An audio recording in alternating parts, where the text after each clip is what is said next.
कहीं पर गहरे में लोग पड़े हुए थे, और गहरे में जो पड़े होते हैं उनको पता होता है गहराव क्या है। हालेलुया। किनारे पे खड़े होने वालों को क्या पता कि समुद्र में जो पानी में उतरा हुआ है कितने गहरे में उतरा हुआ है। क्यों सर? बहनों, खुदावन की गहरी बातें। आमीन। अब खुदावन की गहरी बातें किनसे होंगी? कॉमन लोगों से? नहीं, गहरे लोगों से, गहरे लोगों से। अब गहरे लोग क्या उनके माथे पे लिखा होगा बड़े हाई फाई होंगे? नहीं, बस वो गहरे होंगे। तालीम का मामला नहीं होगा, उनके पास डिग्री हो सकता है ना हो। आमीन बोलेंगे तो साथ रहेंगे, बरकत मिलेगी। गहरे लोगों के लिए जरूरी नहीं है कि वो बहुत हाइटेड हो, बहुत पढ़े लिखे हो, बहुत खूबसूरत हो, बहुत एजुकेटेड हो, बड़ा नाम हो, पहचान हो, हर जगह उनका सिक्का चलता हो। ये चीजें मैटर ही नहीं करती इन बातों की। तो गहरी बातों को समझने के लिए गहरे से लिंक होना पड़ता है। आप जानते हैं जब हमें किसी चीज का पता नहीं होता तो हमें पता चलता तो हम कहते हैं बड़ी गहरी गल की है, ये पता चला है, कहते हैं ना। हालेलुया। तो मेरे अजीजों, इस आखिरी जमाना के अंदर खुदा को जरूरत पड़ गई कुछ गहरे लोगों की। अब गहरे लोग गहरे में गए क्यों, ये एक अलग मिस्ट्री है, मैं बताता हूं अभी शॉर्टकट में। मैं इसको इस तरीके से आपको सिखाने की कोशिश करता हूं। खुदा ने इब्तिदा में जमीन और आसमान को, बोलते जाइएगा, मेरे पीछे भी बोलते जाइएगा, खुदा ने आसमान में जमीन आसमान को, अगली बात आप बोलेंगे। अब वहां पे लिखा पैदा किया। अब बनाया था या पैदा किया? ओके, लिखा तो है पैदा किया। पैदा हुए की इंग्लिश बताएं। पैदाइश की बर्थ क्या है? पैदाइश की इंग्लिश क्या है? बर्थ। तो क्या जमीन ने बर्थ ली? और खलक की क्या इंग्लिश? खलक करना। तो खलक हुई थी या पैदा हुई थी? पैदा हुई के लिए इब्रानी के अंदर लफ्ज है तवल्लद होना। इसको उर्दू में बताने लगा हूं, सॉरी मैं हिब्रू में बताना नहीं चाह रहा, लफ्ज मेरे माइंड में आ रहा है, लेकिन मैं चाह रहा हूं कि गलत प्रोनाउंसिएशन ना हो जाए। ओके, क्योंकि वो हमारी लैंग्वेज नहीं, लेकिन फिर भी हमें कुछ चीजों को रखना पड़ता है। तवल्लद होने के लिए यानी किसी की वल्दियत में आने के लिए या किसी का बेटा होने के लिए, हमारे लिए एक लड़का तवल्लद हुआ, वहां पर ये नहीं लिखा कि हमारे लिए एक बेटा क्रिएट हुआ, तुम्हारे लिए एक बेटा क्रिएट किया जाएगा। नहीं, जो किसी में से पैदा होकर आता है वो तवल्लद होता है, पैदा यानी पैदाइश यानी बर्थ। आमीन। और जो कुछ चीजों को पकड़कर बनाया जाता है वो होता है क्रिएट यानी खलक। आमीन। या कहने से कुछ चीज वजूद में आ जाए तो होती है खलक। आमीन। अब आप बोलेंगे यीशु को भी तो कहा गया था और मुकद्दस मरियम के पेट में वो क्या हो गया? खलक हो गया। बिल्कुल ऐसे ही है, खलक हुआ, लेकिन हुआ तो पैदा। आमीन। हालेलुया। जब आप उर्दू मीडियम में पढ़ते हैं तो उर्दू मीडियम के लॉज फॉलो करने पड़ते हैं। जब आप इंग्लिश मीडियम में पढ़ते हैं तो इंग्लिश मीडियम के लॉज फॉलो करने पड़ते हैं। ऐसे ही है ना? हालेलुया। जब अमेरिका में रहते हैं तो अमेरिका के लॉज, पाकिस्तान में पाकिस्तान के लॉज, सऊदी अरेबिया में सऊदी अरेबिया के लॉज। आमीन।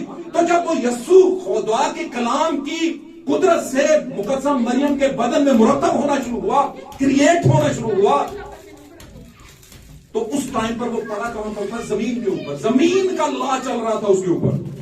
और जमीन का कानून क्या कहता है कि एक औरत में से औलाद पैदा होती है, क्रिएटर।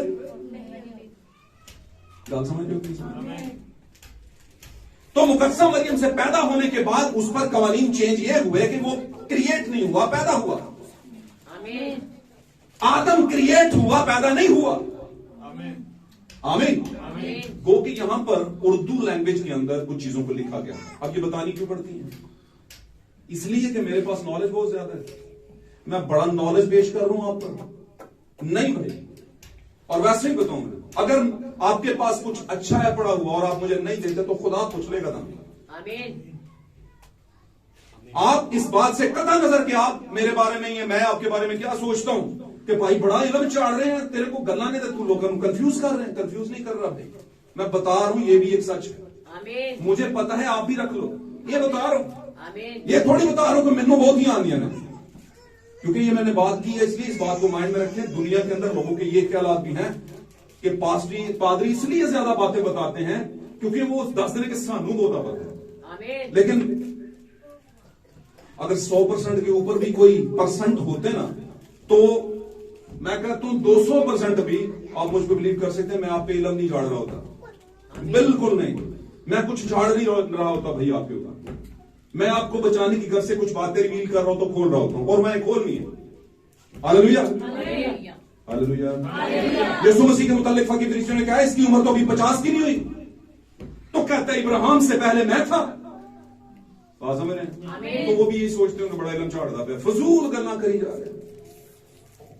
लेकिन यीशु मसीह खुद ही शरीयत का बनाने वाला, खुद ही फजल बन के आने वाला, आमीन, खुद ही ये मिनिस्ट्रीज पादरियों को कहने वाला, मिनिस्टर्स को कहने वाला कि अगर तू गुनहगार को उसके गुनाह के बारे में नहीं बताएगा तो मैं तुझसे पूछूंगा।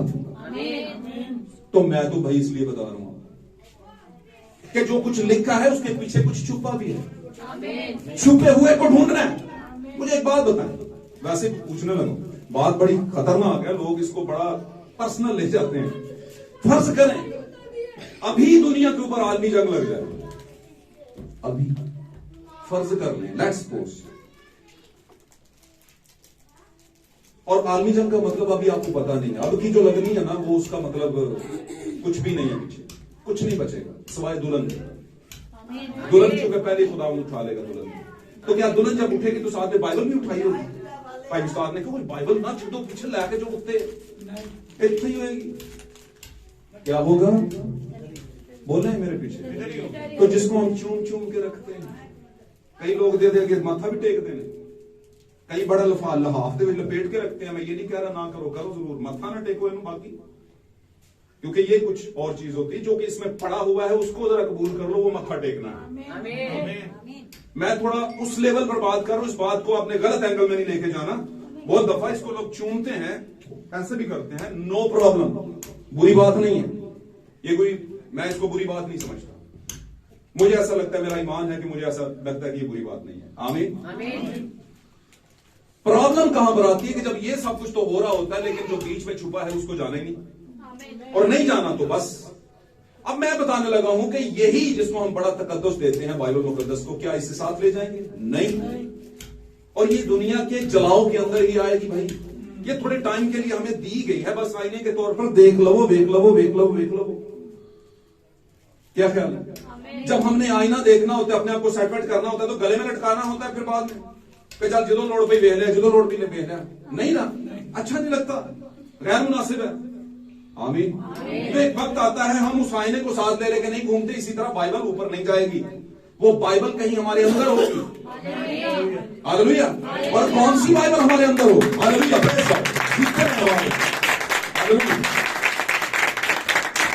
आपको चीजों को समझें, चीजों को तोलें। आमीन। चीजों की कीमत कदर को जाने आप, ये क्या है? तो क्या हुआ? इब्तिदा में खुदा ने ज़मीन आसमान को धोखे लिखा है पैदा किया, लेकिन असल में क्या है? खलक किया। और जब खलक किया तो मैंने बताया था क्यों खुदा को गहराओं के अंदर जाना पड़ा, गहराओं के लिए गहरी बातें करनी पड़ी। आमीन। क्यों? क्योंकि खुदा ने जब इब्तिदा में बनाया था तो उसके बाद जमीन तबाह हो गई थी। जब बनाया था तब गहराव नहीं था, जब पहली आयत आई तो तब गहराव नहीं था जमीन पे। गहराव का मतलब क्या? गहराव का मतलब समझते हैं? नीचे कुछ खोदा हुआ है।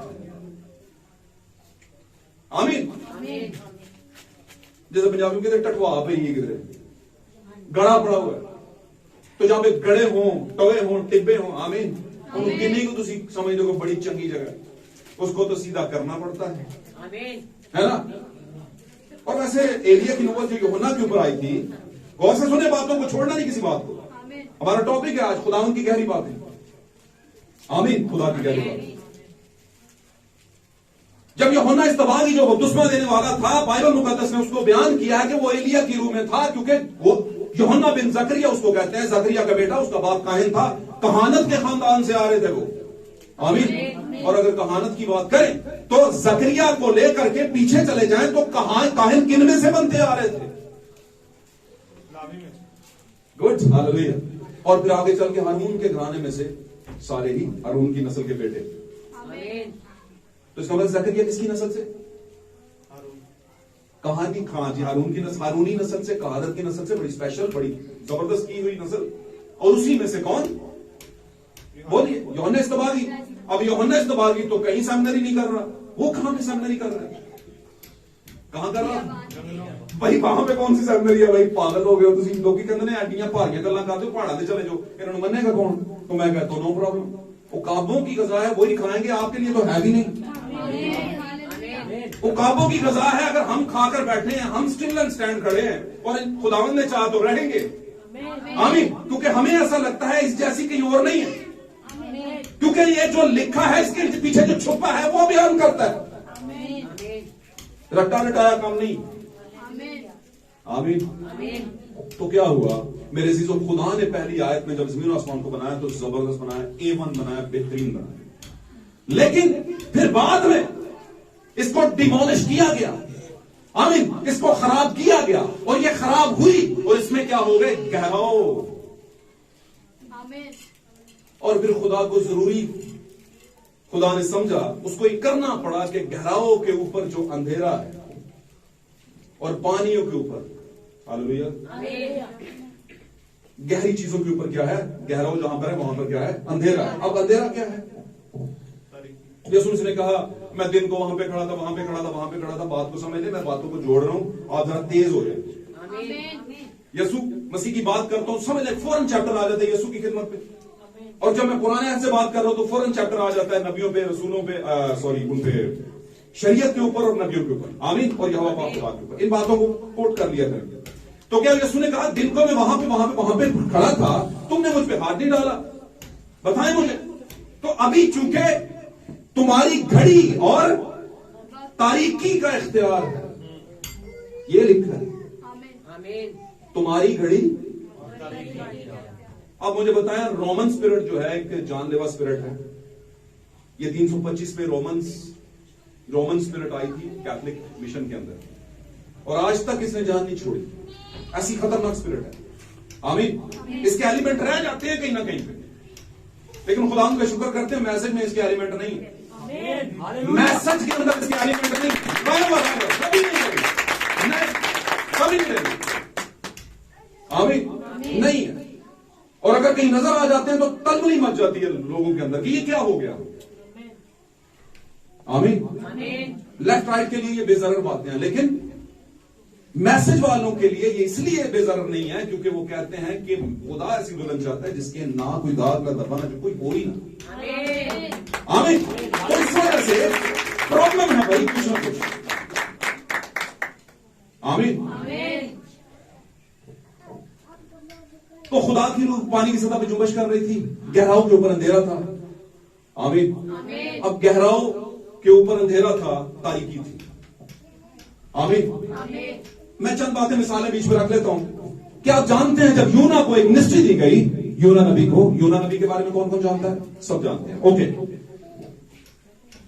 यूना मछली के पेट में संडे स्कूल में हमने सुना है, देखा होगा। आमीन।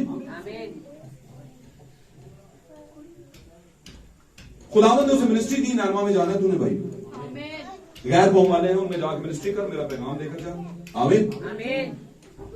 अब है नबी, लेकिन बीच में एक प्रॉब्लम चल रही है ट्रेडिशन की।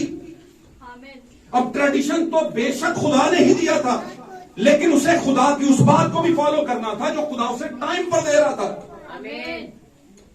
वो कह सकता था खुदावंद ऐसा कैसे हो सकता है, लेकिन उसने नहीं कहा। उसने दिल में रखा और उसने गैर कौम की तरफ प्रीचिंग नहीं की, और उसने जाने से हिचकिचाया क्योंकि खुदा ने पहले कह रखा था कि गैर कौमों की तरफ मत जाना।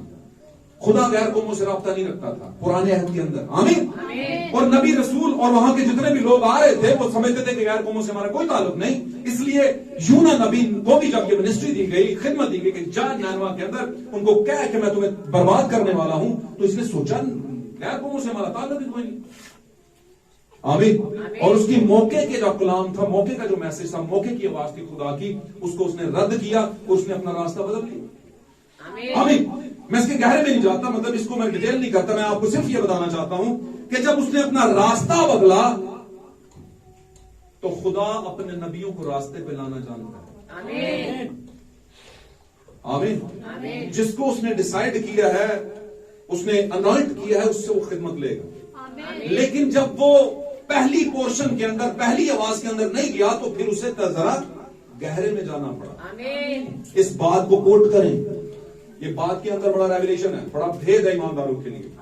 मूसा को ऐसे अपना नैनवा यूना को ऐसे ही उसमें नहीं फेंका गया, या उसके लिए लाइफ प्रोसेस ऐसा नहीं किया गया, खुद ही नहीं हो गया। खुदा चाहता था कि आने वाली नस्लें जाने कि आपको नए सिरे से खिदमत करने के लिए प्रोसेस में से जाना पड़ता है, गहराई में जाना पड़ता है, गहरे में जाना पड़ता है। और आप जानते हैं यीशु मसीह ने अपनी ज़मीनी खिदमत के चंद सालों के अंदर, चंद साल में से कह रहा हूं 3 साढ़े 3 साल की खिदमत जो मिनिस्ट्री के बाद हुई, उससे पहले की तो लाइफ और थी। आमीन। चंद सालों की खिदमत में यीशु ने एक ऐसे शख्स का जिक्र किया जो स्पेशल लोगों में था, और वो यूना था। और उसको उसने कंपाइल किया, यानी अपनी सिंबलाइज किया अपनी लाइफ के साथ। आमीन। अपनी मौत और जी उठने के साथ उसने सिंबलाइज किया, तो छोटी बात नहीं है।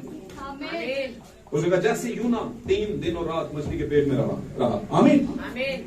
अब मछली का पेट, अच्छा मछली खा दे तो तरंडे से बहुत गहरे में चली गई, और खुदा ने यूना को मरने नहीं दिया। खुदा ने यूना को रैप करके रखा। रैपर समझते हैं?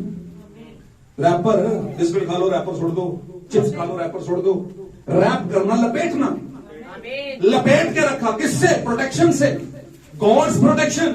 लेकिन वो चाहता था इस प्रोटेक्शन के अंदर इसे गहराई का सफर कराया जाए, कि मैं चाहता हूं कि तू उन्हीं की तरफ जाए, गहरे में जा। और वहां से उसने जमीन के असफल में से खुदा को क्या कर दिया? पुकारा। आमीन।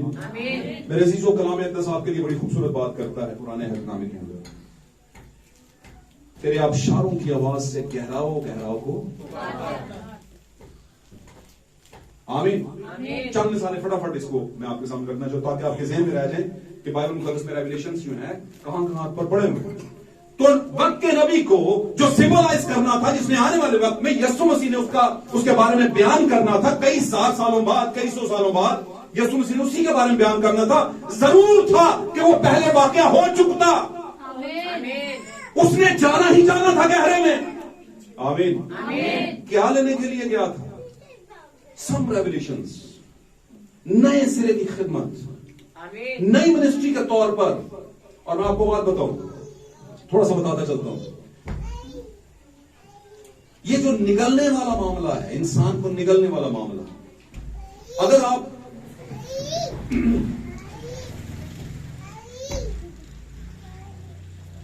बड़ी मछली की बात करें और उसके टीथ भी हों, ठीक ठाक टीथ हों, तो वो तो चबा जाएगी।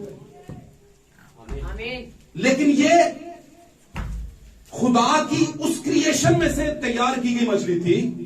गौर से सुननी है, बात बड़ी गहरी है, कि जिसने इसे चबाया नहीं, वेल टाइप की मछली थी। अगर हम वेल की बात करें तो फिर लोग सवाल करते हैं कि वेल जो है उसका जो मुंह होता है, जब वो खोलती है तो उसका मुंह जैसे आप हारमोनियम बजाते हैं ना, यस, उसका मुंह ऐसा होता है, आगे से थोड़ा सा हिस्सा होता है वो अंदर ले जाने के लिए। और वो क्या करती है कि उसमें से सिर्फ कुछ चीजों को वो निकलती है जो उसकी होती हैं समुद्र की। तो फिर ये कैसे उसके अंदर चला गया होगा? अब आप जाइएगा क्रिएशन के ऊपर। आज की दुनिया के अंदर क्रिएशन की बात करूं, खलक जो समुद्री मखलूक है उसको खलक किया गया, तो उसमें बहुत सी, वेल एक नहीं है जिसको आप बयान करते हैं, वेल बहुत सी हैं, बहुत सी किस्म की हैं। आमीन। एक ऐसी वेल भी है जिसके मुंह के अंदर उसको स्पेसिफिक एक नेम दिया गया। हाँ, उसको भी दिया गया, और उसमें जो मुंह के अंदर जो जबड़ा होता है, या यूं कह लें कि जो एंट्रेंस जगह होती है जहां से वो निकलती है, आमीन, इसको जिस मछली ने निकला था, इसको च्यू किए बगैर, चबाए बगैर, इसको तोड़े बगैर, वो मछली हारमोनियम के पंखों जैसी नहीं थी, जैसी आजकल बेल बताते हैं कि उसका मुंह अंदर से ऐसे होता है। नहीं, ये बड़े मुंह वाली मछली थी, और ये अंदर लेकर गई, और इसके अंदर वो काफी टाइम तक रहा, और ये ऊपर नहीं रही बल्कि गहरे में चली गई। और इसने उसे खाया नहीं, मतलब उसने इसे ऑब्जर्व, वो क्या उसे कहते हैं, डाइजेस्ट नहीं किया। मेरे लिए ये आसान लफ्ज है, इसके अलावा और क्या कह सकता हूं। ओके, क्योंकि ये खुदा के प्लान की मछली थी। मैं आपको बताता हूं, जब यीशु ने कहा था पतरस को, क्या पतरस तू बड़े दावे करता है, 3 बार मुर्ग के बांग ना देख चुकेगा कि तू मेरी क्या करेगा, इनकार कर देगा। तो मुर्ग ने 3 बार बांग दे दी, 3 बार उसने अजान दी, बांग दे दी। आमीन। सेम उसी टाइम पर, समझ रहे मेरी बात? कलाम में लिखा है कि उसने 3 बार इनकार किया, उसने दे दी, और इनकार इसने कर दिया, फिर उसने मांगे नहीं है 3। हालेलुया। तो ये कैसे हुआ? क्यों? क्योंकि ये स्पेशल वॉइस थी खुदा की तरफ से, उसको ऑर्डर था भाई, क्रिएटर ने क्रिएशन को ऑर्डर दिया था। इसी तरह मछली को ऑर्डर था, और वो उसे ले गई। और मैं आपको बताने की कोशिश कर रहा हूं कि अगर आप हदूद और अरबा देखें, जहां से उसने यूना को उठाया और नीचे ले गई, और जहां पर वो, क्योंकि ये जो सी है आज भी मौजूद है, ये समुद्र आज भी मौजूद है, जहां से यूना को मछली के पेट में गया था, और वहां से लेकर शहर नैनवा का जो इलाका है बहुत दूर है। और अगर 3 दिन और रात का फासला काउंट करें तो 3 दिन और रात में वो वहां तक पहुंच ही नहीं सकती थी नॉर्मल मछली। और अगर वो वहां 3 दिन और रात में पहुंच गई तो इसका मतलब उसने कोई रेस्ट नहीं किया। इसमें मैं कभी बैठ के आपको डिटेल बताऊंगा, अभी टाइम नहीं है, लेकिन मैं बताने की कोशिश करूंगा। ऐसे ही समझ लेके जैसे यहां से किसी कंट्री के अंदर जमीनी जो होते हैं माइल्स होते हैं, उनमें फर्क है, और आसमानी माइल्स में यानी कि हवा के माइल्स में फर्क है। इसी तरह रोड के माइल्स में फर्क है, और पानी के माइल्स में फर्क है। यह पढ़ी लिखी बात कर रहा हूं आपसे। पानी में एक पानी का जो जानवर है उसकी स्पीड रोड पर जाने वाले से तेज होती है। और इसी तरह रोड पर जाने वाले से आसमान पर के फ्लाई करने वाले जहाज की स्पीड तेज होती है। बात समझ लो। अब पानी की इतनी बड़ी मछली जिसमें उसे निकला हुआ था, ताकत भी बहुत थी, आमीन, लेकिन अगर वो नॉर्मल मछली की बात करें तो आज के हदूद और अरबा के अंदर कोई मछली इतनी स्पीड से 3 दिन और रात के अंदर नैनवा तक नहीं पहुंच सकती थी, बड़ा दूर था वहां से। इसका मतलब समझते हैं, मछली ने ऑर्डर फॉलो किया, नॉन स्टॉप गई है। उसने कहा पहुंचाना है तीसरे दिन।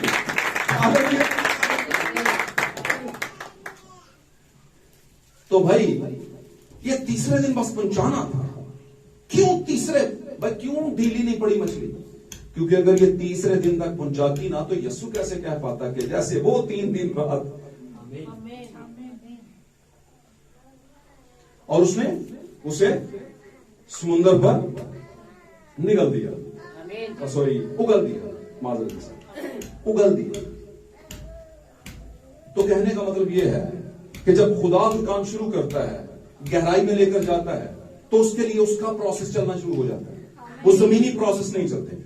आमीन। और जब ये निकला था तो नबी बयान करता, भाई ब्रैनम कहते हैं कि ये मछली इतनी फास्ट थी कि इसने बड़े टाइम से उसे वहां पर पहुंचाया, और जब इसे उगला तो इस बात की अलामत थी कि अब ये एक नई तौर पर पैदा, नई तौर पर मिनिस्ट्री शुरू होगी, नई मिनिस्ट्री के साथ, नई रूह के साथ, नए जन्म के साथ, अब ये नई सोच के साथ मिनिस्ट्री करेगा। आमीन। इसी तरह जब यीशु मसीह जी उठे मेरे अजीजों, तो उसके बाद उसने कहा यरूशलेम से बाहर मत जाना, क्योंकि जो लिखा है इसके पीछे कुछ छुपा है। जब रूल को दर्शाएगा तो फिर तुम्हें पता चलेगा छुपा क्या है। आमीन। और छुपा उन्हें आज तक पता है। बाइबल में आगे सारा ही उन्होंने क्रेडिट जो है खुदा यीशु मसीह को दिया। आमीन। और हिमाल की किताब में रसूलों के अमाल, इसका क्या मतलब? नाम क्या है रसूलों के? रसूलों के अमाल नहीं थी। अमाल का मतलब क्या है? अमल, अमल की जमा। अमल का काम के मतलब क्या है? कोई काम करना, जो कहा है उसे पूरा करना, ऐसे ही है ना। तो ये रसूलों के अमाल तो है ही नहीं, ये तो खुदा के, मैं कहूंगा यीशु मसीह के रसूलों के अंदर अमाल थे। यीशु ही था उनमें जो ये अमाल कर रहा था, करवा रहा था उनसे, क्योंकि खुद वो ये अमल नहीं कर सकते। तो कैसे करवा रहा था? जब रूह की हालत में उतरा था, रूह उन पर उंडेला गया, उन पर, और फिर वो गहरी गहरी बातों को जानना शुरू हुए। आमीन। तो मेरे जो मसाले भरी पड़ी है, यूना को गहराई में उतारा गया और उसके लिए टाइम सेट किया गया। उसका सोच इस तरह की बनाई गई कि ये पहली सोच को किसी और एंगल से सोचे और फिर अगली सोच में जाकर वहीं पर पहुंचे। आमीन। तो ये गहरे में से निकलकर एक मिनिस्ट्री का आना और एक रेवलेशन का आना है। मैं एक और मिसाल देता हूं आपके सामने। यूसुफ, याकूब का बेटा, जो सेकंड लास्ट बेटा था। सेकंड लास्ट पता है? आखिरी से पहला। और ये खुदावंद यीशु मसीह की सिद्ध किस्म की, बेहतरीन किस्म की मिसाल रहा है यूसुफ। यूसुफ के साथ ओवरऑल जो कुछ हुआ, ओवरऑल, आमीन, वो सब यीशु के साथ भी हुआ। इसीलिए जमीन पर सबसे पहले पाक कलाम में बयान किया गया, मुकद्दस पौलुस ने फरमाया कि नबियों के अंदर मसीह का रूप था। तो यूसुफ एक नबी भी था, नबी की औलाद में से नबी। आमीन। अब सब कुछ उसके पास ठीक है, बाप प्यार भी कर रहा है, सब कुछ ठीक है, अच्छा सा कोट भी बना के दिया, कलरफुल कोट बना के दिया। आमीन। पिछले दिनों में हमने पोशाक के बारे में पढ़ा था, और वो प्रॉब्लम भी वहीं से शुरू हुई कि इससे ज्यादा प्यार क्यों करता है, इससे बड़ा अच्छा ड्रेसअप किया उसने। आमीन। और ड्रेसअप से मैंने बताया कि ड्रेसअप का मतलब, पोशाक का मतलब रास्तबाजी के काम है। तो याकूब का बाप याकूब से खुश था, इसी तरह मसीह का बाप मसीह से खुश था। आमीन। मसीह का बाप कौन था? यूसुफ। यूसुफ यीशु से खुश था। उसकी बात हो रही है? नहीं। मसीह का बाप कौन था? फरिश्ते ने क्या कहा? रूह कुद्स की कुदरत से होगा। तो खुदा रूह जो था, जिसको हम रूह कहते हैं, वो खुदा जो था उसका बाप था, और बाप मेरे अंदर रहकर उसने कहा सारे काम। तो बाप अंदर था, मैं और बाप एक हैं। हालेलुया। अब क्या हुआ? यूसुफ के भाइयों ने उसे उठा के किधर डाल दिया? गहरे में। ये प्रोसेस है, और उस प्रोसेस में से निकलकर, आमीन, आगे चल के बेचा गया। बेचने के बाद कुछ टाइम के लिए उसे थोड़ा सा हक दिया गया। हाँ यार, कुछ लोगों ने हक दिया। फिर थोड़ी देर के बाद वो हक छीन भी गया एक औरत की वजह से। आमीन। आमीन। कैदखाना में चला गया। कैदखाना में नबूवत कर दी उसने, क्योंकि वो नबूवतों और रोयाओं को देखने वाला था, यीशु मसीह की तरह। आमीन। और उसने नबूवत में क्या देखा कि मेरे सारे भाई मुझे सजदा कर रहे हैं। उसने कहा छोटा हो गया है, जिस्मानी सोच, सेमिनरी वाली सोच। नहीं नहीं नहीं, ये तो बाद चो पादरी बने, ये तो इथों ही है, बिचों ही थे अल्लाह वाला। समझ रहे मेरी बात? समझ रहे कि नहीं समझ रहे? ओके, इन सोचों से बाहर आना, क्योंकि नबी बयान करता है मैं घटूं और वो। तो जो बड़ा रहा है वो, यीशु ने एक वक्त में ये भी कहा था, बड़े छोटे की बात करके उसने कहा जितने औरतों से पैदा हुए,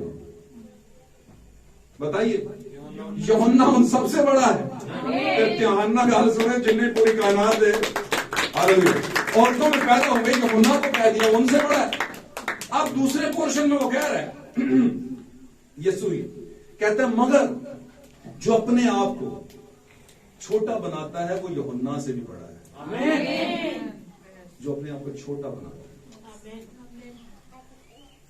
आमीन। छोटा कौन बनाए? एड्डी बड़ी मुसीबत, ये तो कोई हो नहीं सकता। यही तो प्रॉब्लम है, यहां पे आके बड़े बड़े रह जाते हैं। तो छोटा कहां से बनाना? थोड़ा देर थले होके गाल करो भाई जी, नीचे होके गाल करो भाई जी, झुक के गाल। ये छोटी छोटा होता है, ये अलग छोटा होना है। छोटा होने का क्या मतलब है? टॉलरेंस, बर्दाश्त, मोहब्बत, जब्त। आमीन। ये जरा काटती है रोज। और ये कम क्यों है? क्योंकि यह कोई लिखवाड़ है सबसे बड़ा, है ना। अब वहां पर क्या हुआ? यूसुफ को उन्होंने गहरे में डाल दिया। डलवा कौन रहा था उन्हें उसे गहरे में? खुद ही तो खुदा डाल कह रहा था कि गहरे में जाए, ताकि आने वाले दिनों में मसाल कायम। तो अगर हमें खुदा कहीं पर गहरे में डालता है, कहीं पर प्रोसेस में से गुजारता है, कहीं पर हमें फैसला करना पड़ जाता है कि अब कलाम पर ईमान रखूं, लिखे पर ईमान रखूं या रेवलेशन पे ईमान रखूं, समझ रहे मेरी बात? तो फिर आपको फैसला करना है। अगर आप सही बरगजीदा बीज हैं तो आप फैसला कर लेंगे। आमीन। क्योंकि उकाब को अपने पर रंगने नहीं पड़ते कि मैं उकाब बन जाऊं, नहीं, वो पैदाइशी होता है, उसके अंदर वो बात है।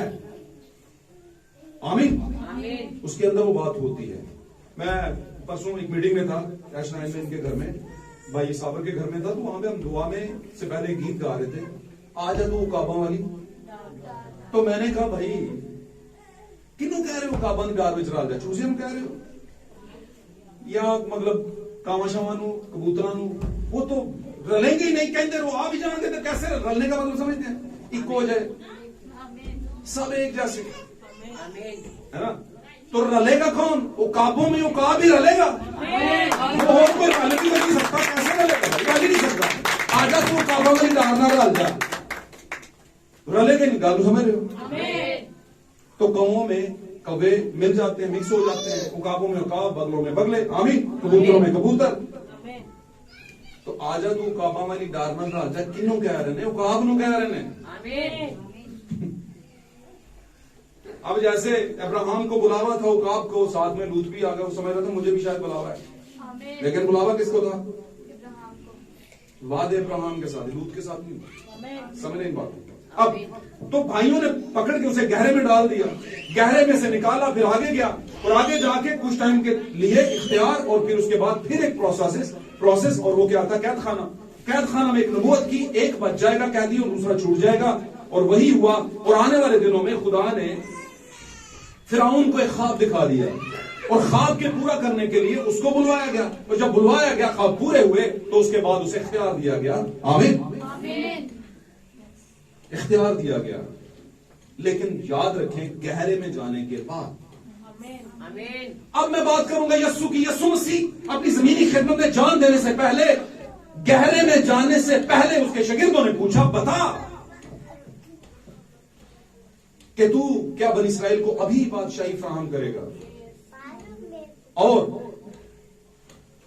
तेरी बादशाहत का तरीकाकार क्या होगा, कब आएगा तू, किस तरह के मामलात हो? कहते हालात तो ठीक है, लेकिन उस दिन के बारे में ना मैं जानता हूं, ना ही आसमान के फरिश्ते, बल्कि बात समझे? तो इसका मतलब क्या? जान देने से पहले यीशु मसीह कुछ बातों में लिमिट थे, सब बातों का, कुछ बातों का, मैं यूं कह लूं, कुछ बातों का यीशु मसीह को थोड़े टाइम के लिए पता, अगर पता होता तो बताते। कहता ना बेटा जानता, बेटा कौन था? वही तो बेटा था। ना ही आसमान के फरिश्ते, बल्कि सिर्फ तो बाप कौन था? रूह। हालेलुया, खुदा रूह, बाप था। लेकिन जब जान दे दी, गहरे में चला गया और गहरे से निकल आया, तो फिर कहता है आसमान और जमीन का कुल इख्तियार।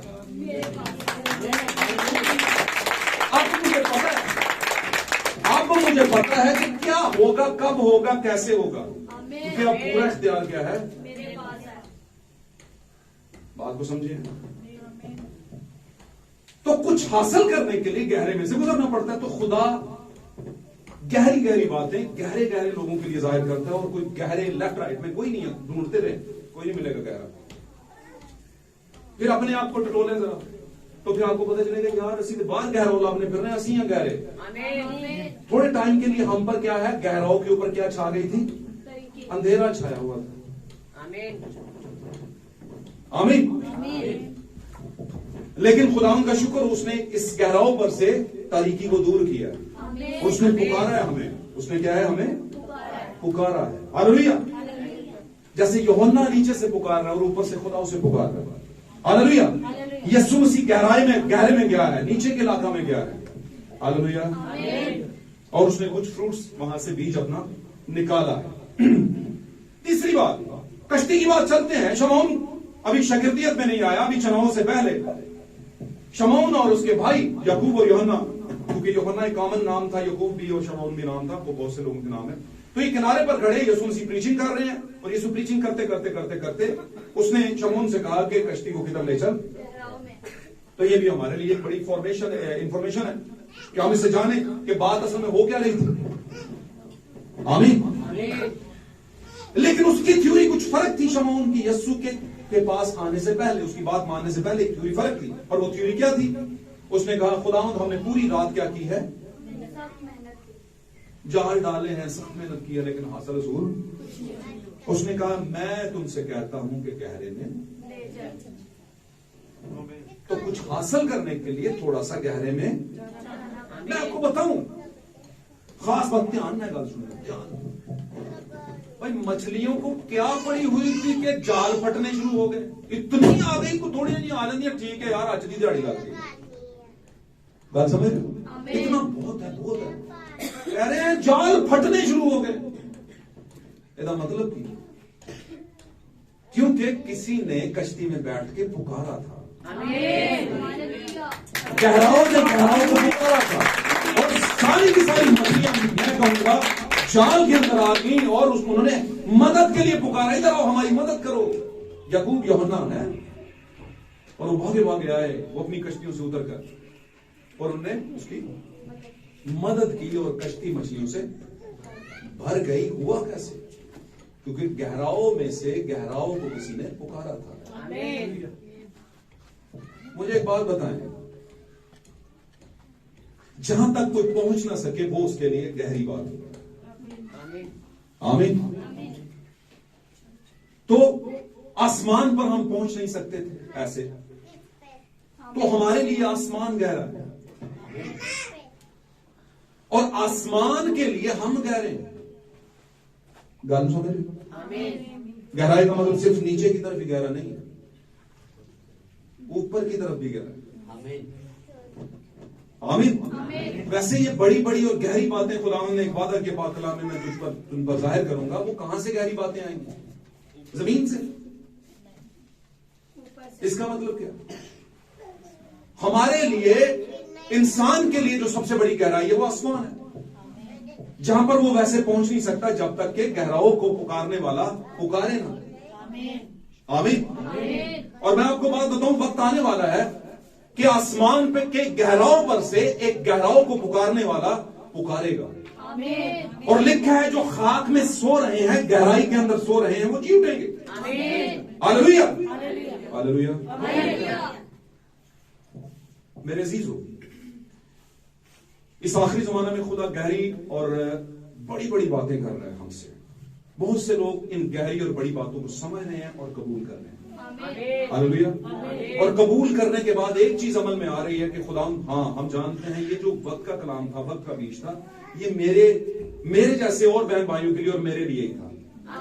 आमीन। और फिर आप जब ऐसा कहते हैं तो उन बातों के साथ खड़े हो जाते हैं। एक बात आपको आज लिख के देने को तैयार हूं कि ये जो बातें आप पर गहरे तौर पर उतरेंगी, ये किसी और से जरा कम ही मिलेंगी। साथ में ये भी बात प्रॉब्लम है। जैसे मैंने बताया, काहिन का बेटा, उसे चाहिए था काहिन का बेटा, जो काहिन था जकरिया काहिन, उसका बेटा काहिन बनता और बनना भी चाहिए था, क्योंकि एक ही तो बेटा था भाई, क्योंकि उसकी बीवी भांज थी। पता है कि नहीं पता? थोड़ा सा दास्ता हूं मैं। जकरिया की बीवी भांज थी, खुद वो काहिन था। साल के बाद उसका नंबर आ गया। आमीन। और बखूर जलाने के लिए चला गया। वहां पर खुदा का फरिश्ता जाहिर हुआ और आवाज आई कि तेरे बेटा होगा। उसने कहा और वहीं पर उसकी साथ में क्या हो गई? जुबान भी बंद हो गई, यानी वो गूंगा सा हो गया। और जो ही यूहन्ना पैदा होने को था तो लोगों ने कहा इसका नाम इसके बाप के नाम पर रखा जाए। और जो ही वो ऐसा करने लगे तो यूहन्ना की जुबान, उसकी जकरिया की जुबान खुल गई। उसने कहा यूहन्ना, और कब उसने कहा यूहन्ना, उसका नाम यूहन्ना रखा गया, वरना उसका नाम क्या होना था? जकरिया। हालेलुया। लोकी कहते हैं यस्सु जड़ा वो सिर्फ बेटा है, यस्सु जड़ा वो सिर्फ। तो मैं आपसे ये अभी मेरे ज़हन में बात आई, क्यों कहूंगा कि क्या एक बेटा कभी प्यो नहीं बन सकता? नहीं बन सकता तो बड़ी शर्म की गल है। बात समझे यार? बेटा है लेकिन गुण पड़े हुए अंदर बाप वाले। उसके अंदर फंडामेंटल्स हैं बाप वाली, बनेगा बाप, लेकिन टाइम से। अभी वो किस खिदमत में है? बेटे की। लेकिन भूलना नहीं है, यही बेटा क्या बन जाएगा? बन जाएगा। आमीन। और फिर हर एक घुटना, चाहे वो आसमानियों का हो या जमीनियों का, उसी को बाप मानेगा, हकीकत का बाप वो होगा। हालेलुया। तो बात चली थी बाप के नाम पर नाम रखने की, तो यीशु मसीह ने दावा कर दिया जमीन पे। उसने कहा मैं अपने बाप के नाम से आया। यूहन्ना को कह रहे इसका नाम इसके बाप पे रखो, और यूहन्ना का बाप फौरन बोल पड़ा जकरिया नहीं रखना, यूहन्ना रखना है, मेरे नाम पे इसका नाम ना रखो। लेकिन यीशु ने कहा मेरा अपना कोई नाम नहीं है, मैं बाप के नाम से आया। इसका मतलब समझते हैं? यानी जो यीशु का नाम था वो असल में खुदा का नाम था, उसके बाप का नाम था, रूह का नाम था। और यीशु का मतलब भी यहोवा नजात दहिंदा, यहोवा छुड़ाने वाला, यहोवा नजात देगा। आमीन। The God of solvation. आमीन। एलोहीम नजात देगा, खुदा नजात देगा, यहोवा, यहवे, कुछ भी कहने आप। आमीन। बड़ी जुबान। तो मेरे अजीजों,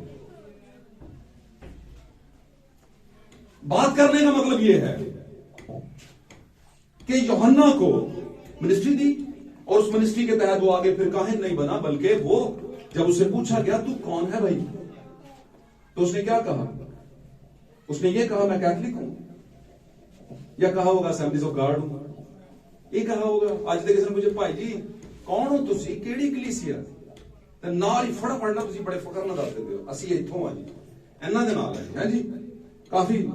उसने तो ये नहीं कहा, उसने नहीं कहा मैं कायन जकरिया का बेटा हूं, मेरा वालिद पादरी था,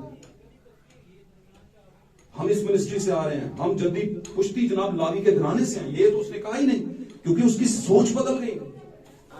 खुदा ने उसे प्रोसेस से गुजारा। आमीन। और वो प्रोसेस क्या था? बियाबान के अंदर उसने कुछ अचीव किया था, और उसने खुद को पेश नहीं किया। उसने कहा मैं आवाज हूं। बियाबान में पुकारने वाले की आवाज उसने मुझे पुकारा, और वही आवाज मैं हूं। मैं खुद से कुछ नहीं कर रहा। और यीशु मसीह ने भी कहा बेटा खुद से कुछ भी नहीं करता, मगर वही जो बाप को करते हुए देखता वही करता है। आमीन। तो मतलब पता है कि ये बाप की आवाज क्या है? खुदा की आवाज ये है। बियाबान क्या है? ओवर ऑल द वर्ल्ड, पूरी दुनिया बियाबान है। आमीन। अब इसके अंदर आपकी पुराना एक लिंक जो है, वो जो दुनियावी है वो काउंट नहीं होगा। आपके सामने अगर कोई लिंक काउंट होगा तो पुकारने वाले की आवाज होगी। और वो क्या है? The voice of God. पुकारने वाला तो खुदा है, द वॉइस ऑफ गॉड, पुकारने वाले की आवाज। और ये है पुकारने वाले की आवाज। लेकिन ये पुकारने वाले की आवाज है क्या? बेसिकली ये समझा रही है कि असल में जो अबशी खोजा तू पढ़ रहा है इसका मतलब क्या है, वो समझा रही है। तो समझ कर आगे चलेंगे तो फिर इसका मतलब हम गहरी बातों को जानते हैं। मेरे अजीजों, खुदा गहराओं में इसलिए पुकारता है क्योंकि उससे पुकारना पड़ा, क्योंकि नस्ले आदम जब गिरी तो गहराई में चली गई। लेकिन याद रखना, खुदा ने जब दूसरी बार दुनिया बनाई तो लिखा है उसने पानी को पानियों से, खुशकी को पानी से अलग किया। क्यों? क्योंकि खुशकी के पानी के नीचे खुशकी थी, और खुशकी के अंदर खुदावंद का गहराओं के अंदर बीज पड़ा था। वही बीज जो उसने पहली बार बनाया था चैप्टर 1 में, चैप्टर 1 की पहली आयत में। आमीन। खास बात बता लो, चैप्टर 1 की पहली आयत में जो बनाया था, आसमान और जमीन बनाया था। आमीन। उस वक्त गहराव नहीं थे, लेकिन बाद में गहराव बने। और फिर खुदा ने क्या किया? अलग किया खुशकी को पानी से, और फिर नीचे से जमीन से क्या निकला? बीज निकला, फूटा। आमीन। इसी तौर पर ये कायनात, ये दुनिया बियाबान है, गहराव है, और इसके ऊपर खुदा को जरूरत पड़ गई आवाज देने की, एक गहराव में से गहराव को पुकारने की जरूरत पड़ गई। रोमियो के अंदर भी एक खास बात लिखी है जो हमने पढ़ी। आखिरी बात छोटी सी करूंगा, उसके बाद बंद करते हैं, क्योंकि रोमियो में हमने रोशनी नहीं डाली। पौलुस कहता है कि हमारी रास्तबाजी क्या कहती है, वो कौन सी डिमांड करती है। यीशु मसीह के मुतालिक वहां पर पौलुस कह रहा है कि वो गहराव में उतरा था। समझ रहे हो गल? क्यों उतरा था? क्या वजह थी? आप बताएंगे? आप ये बड़ा संडे स्कूल वाला सवाल है, सादा सा। यीशु थले क्यों गया? थले ये लोग से 10 बार नाल लेके जाना। Okay, great. और उसके लोग उसका बीज है। साधक जिसको कहते हैं साधक, वो साधक खुदा का बीज है, उसकी नस्ल है, और वो अपनी नस्ल को छोड़ता नहीं पीछे, लेके जाते, छोड़ता नहीं, मरनो मार जाएगा, और मरा भी। आमीन। क्यों मरा? उसको ले जाने के लिए। आमीन। उसको सवाल पैदा होता है, क्या खुदा कमजोर हो गया कि उसे मरना पड़ा, फिर अपनी औलाद को ले जाना पड़ा? सवाल पैदा होता है। ध्यान दो, इधर ध्यान दे, बच्चों की तरफ कम देखें। क्या खुदा इतना कमजोर हो गया कि उसे अपने ही बच्चों को हासिल करने के लिए मरना पड़ा? नहीं, कमजोर नहीं था। खुदा अपने कहे हुए से वापस नहीं होता। उसने कहा था जो जान गुनाह करेगी वो मरेगी, और अब उसने कानून बना दिया। अपने ही कलाम के कैसे खिलाफ हो सकता है? हो नहीं सकता। आमीन। लेकिन ये तो कर सकता है कि उस मौत का सदेवा कर सकता है, अपने ही कलाम के, अपने ही बनाए हुए कानून का फंड भरकर, अपने ही बनाए हुए कवानीन का फंड भरे, जुर्माना भरे। कमजोर नहीं था, वो अपना कानून तोड़ना नहीं चाहता था। असल बात ये थी। गाल समझ रहे हो कि नहीं समझ रहे? तुसी घर दुकान पा ले, इत्थों ही बुआ बाहर कढ़ के दुकान है, उत्ते बड़ा भरा, थले छोटा भरा, उस थले छोटी भैन, इधर बड़ी भैन, अपनी दुकान है, पाई जो दिखाई दो, कीमत तो दुकान चलेगी क्या? सादी मिसाल, समझ गए ना? तो खुदा ने कानून बनाया,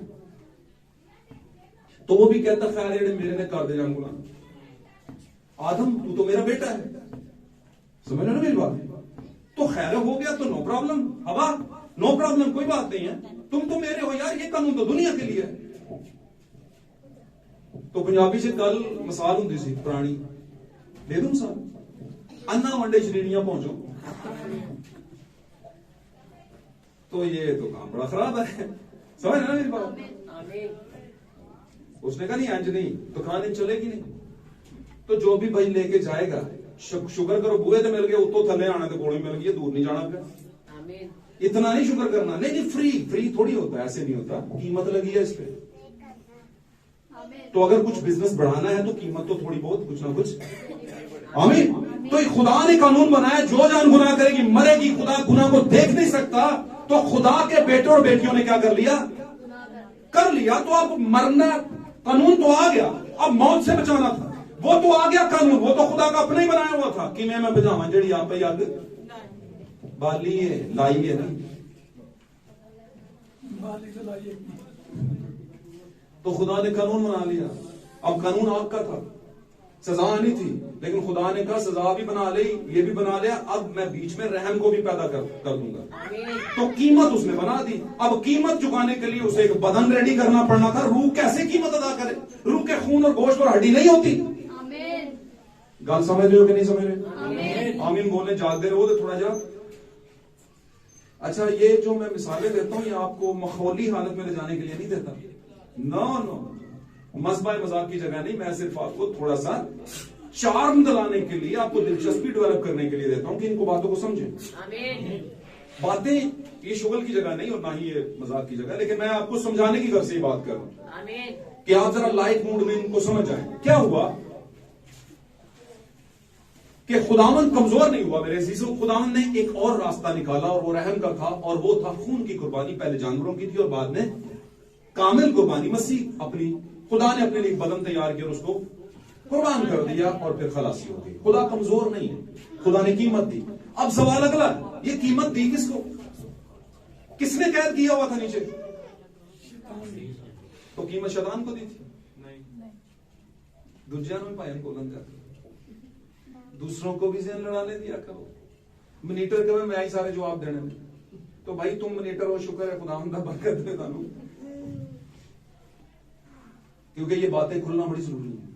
पाकला में लिखा उसने कीमत देकर हमें खरीद, किदे को खरीदा? समझ आंटी गल दी, किससे खरीदा उसने? वो नहीं भाई, कहता मतलब है इब्लीस ताकतवर है यार, खुदा से अपने लोगों का अपना खून लेकर। ओके, सलीब पे कौन चढ़ा? तो यस्सु जो था उसने वो खून जिसका निकला था यीशु के बदन से निकला था, उस बॉडी का नाम क्या था? यीशु। आमीन। उस यीशु की बॉडी से खून निकला और खून कीमत थी। आमीन। अच्छा, सिर्फ खून कीमत नहीं थी, मौत कीमत थी। आमीन। खून बहाने के बाद मर जाने तक कीमत थी, क्योंकि गुनाह की मजदूरी क्या है? तो मरता ना और खून दे ना बोला लो। 2 बोतल 3 बोतल छड़का दो, जैसे वहां पे कुर्बानी ज़बह की, मरना पड़ता था पूरा उसे, बकरे को बछड़े को। आमीन आमीन। आमीन। अब उसने अपना कीमती, किसने अपना कीमती खून? यीशु मसीह ने, क्योंकि हम तो खुदा को यीशु के जरिए ही जानते हैं, वरना तो खुदा को कोई देख नहीं सकता भाई। तो क्या हुआ? यीशु ने अपना कीमती खून देकर हमें किससे खरीद लिया? खून से। खरीद किससे लिया? खुदा से। God bless, God bless. आमीन। कैसे? तो इसकी सादी मिसाल आखिरी दे दूं मिसाल, इसके बाद आमीन। मैंने पता है काफी टाइम हो गया। ओके, टाइम खासा हो गया। जैसे मैंने बात बताई कि हम अपने ही घर में या अपना ही एक बिजनेस शुरू करते हैं, तो हम उसके लिए कीमत ठहराते हैं। आमीन। आमीन। और कीमत के बगैर अगर हम कीमत उसकी नहीं देंगे और बीच में से निकालते जाएंगे तो बिजनेस ठप हो जाएगा, दुकान बंद हो जाएगी, है कि नहीं? अब मामला ये था कि खुदा ने जब कानून बनाया तो खुदा इस कानून का करता धरता था, जज था। आमीन। और उसकी ही बेटी, उसके ही बेटे ने जब कहीं गाड़ी ठोक दी तो उस पर ला आया कि इसे पकड़ के लाओ, अदालत में केस चले। और जब केस चल रहा था मेरा और आपका अदालत के अंदर, आमीन आमीन आमीन, अदालत में केस चल रहा था और जुर्म साबित हो चुका था कि इसने क्या किया है, ये गुनाह किया है, तो सजा का ऑर्डर हुआ कि इसकी सजा क्या बनेगी? तो सजा ये बनी कि या तो इतने साल से कैद होगी या फिर इतने लाख रुपए इसका जुर्माना होगा। ऑपोजिट है। आमीन। जब ये ऑर्डर हो गया, जज ने ऑर्डर सुना दिया, तो जज अपनी सीट से उतरा और उसने जाकर उसकी कीमत डिपॉजिट करा दी जाके उधर, जहां पर भी खजांची को देनी थी उसने दे दी। उसने कहा होगी कीमत? उसने कहा जज साहब आप? उसने कहा ये मेरी ही तो बेटी है, जिसने गाड़ी ठोकी थी, जिसने किसी को मार दिया था, ये बेटा मेरा ही तो है जिसने मारा था किसी को। क्योंकि जज के भी बेटे बेटियां होते हैं कि नहीं? कि वो आसमानी मखलूक होता कोई नहीं होता। तो हमारा जज कौन है? खुदा, जो मसीह में जाहिर हुआ। आमीन। और उसने अपने खून से, अपनी जान से हमारा डिपॉजिट भरा है, वहां पे कीमत भरी है। आमीन। क्यों? क्योंकि वो कीमत तो भर सकता है लेकिन कानून तोड़ नहीं सकता। क्योंकि कानून बनाया किसने? उसी ने बनाया। तो अपने कहे हुए को कैसे वो उसका खिलाफ हो सकता है, मुखालिफ हो सकता है? अगर वो अपने ही कहे हुए के मुखालिफ हो जाए तो फिर वो खुदा नहीं है।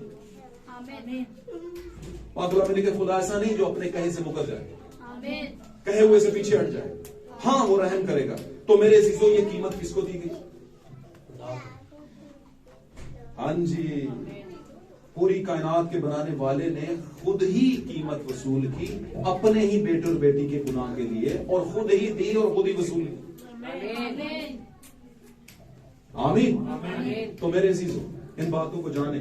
शैतान को इख्तियार नहीं है कि वो कीमत ले। अगर शैतान कीमत ले डंके की चोट पे, तो वो खुदा से बड़ा है। आमीन। खुदा से बड़ा है। जबकि हम जानते हैं कि इब्लीस और दुनिया की कोई भी ताकत खुदा से बड़ी नहीं है। फकत यह है कि खुदा ने अपने कानून को नहीं तोड़ना था। खुदा अपने कलाम का पास रखता है और अपने कलाम के कभी खिलाफ नहीं होगा, और वो उसकी कीमत भर देता है लेकिन उसके खिलाफ नहीं होता। तो खुदा ने अपने ही कानून के लिए जो कीमत रखी थी वो खुदा ने हासिल की, और की इससे अपने ही बनाए हुए एक बदन के जरिए से। और वो बदन कौन था? यीशु मसीह। आमीन आमीन। यीशु मसीह था।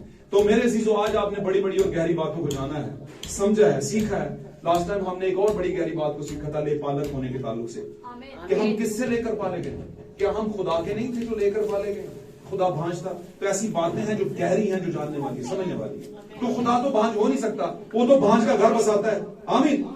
तो फिर हम किससे लेकर पाले गए? तो भूलना नहीं चाहिए, भूला ना करें। इस पर मैं सिखा चुका हूं। किससे लेकर पाले गए?